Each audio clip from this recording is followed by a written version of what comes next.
Okay, so we are going to talk about your VMFS data stores now. This will be part 8 of our 12-part series. So, hurrah, we are getting very close. Um, so, um, before you can use iSCSI, the whole target initiator concept, you have to have VMFS data stores on the device. VFMS is the file system that your ESXi host will use for both their local and their iSCSI data stores. Now, one thing that would probably be a very good idea, just like building any other kind of what is essentially a file server, um, don't put if when you build the ESXi host, it's going to have a native data store 1, and that's what it will be called. If you need to add more storage to your ESXi hosts, don't do it by adding lots of drives. You could do it by adding extra drives and then growing that data store 1 by adding new extents to it.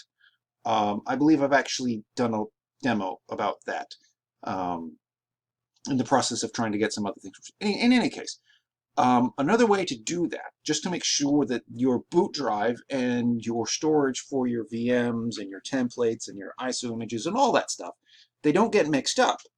Make sure, add yourself another data store, which we practiced in, I think we practiced in the previous chapter. Add yourself another data store and add, if you need to add capacity to that, not to your boot drive. Otherwise, you could end up with a drive that is massively larger than you need.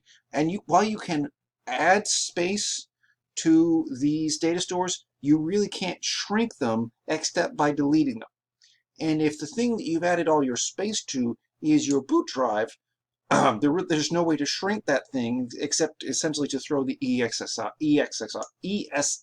host away. Now, the best way to do this is to use thin provisioned disks, both in for the data you're storing, and even if the host in question, say you're doing this on your own laptop, and your ESXi hosts themselves are virtualized. You could, in theory, you could nominally have an ESXi host with a data store with 3 or 4 or 500 gigabytes of space nominally. But it might only take up 10 or 15 gigs actually on your drive because you've thin provisioned it. And that's perfectly all right. Now, when a data store reaches capacity, your vSphere client can let you know. Either you provide more space to the underlying data store, add an extent, grow the VMFS data store, or if you can't grow the data store because you don't have another hard drive to add to that VMFS data store so you can add the extent, move stuff. You can use your storage reports to check your disk space on a regular basis, and you should be doing that. This is one of those regular preventative maintenance things. Make sure it's like having disk quotas in in a Active Directory environment on a file server or in a Linux box. Make sure that you know how your users are using your data. Make sure that these things don't come up and bite you on the nose. Now, like I said, to solve these issues, you can either expand the data store, add extents, expand the data store, add another data store, or use things like vSphere Storage vMotion to move your VMs to other data stores. Now, the difference between Storage vMotion and vMotion is that vMotion moves the VM from one host to another. So it goes from running on one ESXi host to running on a different ESXi host, but the storage of that VM does not move. A storage vMotion moves both the VM, where it's running, and where it's being stored, from one host to another, from one part of your SAN to another. And so I've been using this word extent. An extent, as far as you can think of an extent as a partition on a drive. Just like you might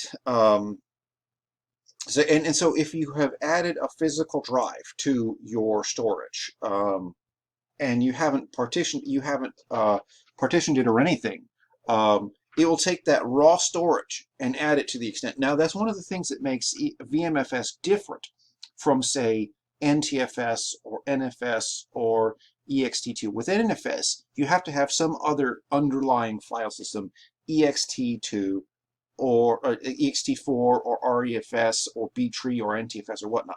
You have to, when you add the storage to your file server, you have to give it a format. VMFS is the format, so that drive can then be partitioned. It can then be partitioned and format appropriate to the OS that you're supporting. So you might have this great big VMFS data store, and it's got drives on it which are formatted for NTFS to support a Win10 box or a Server 2016, Server 2019, or you could have other virtual hard drives, VMDK files on it, which are formatted ext2, 3, 4, whatever. You can have up to 32 extents per data store. And then if you have more extents than you can fit in any given data store, add another data store. It's that simple. So the next thing we're going to talk about is working with virtual machines, cloning, and templates.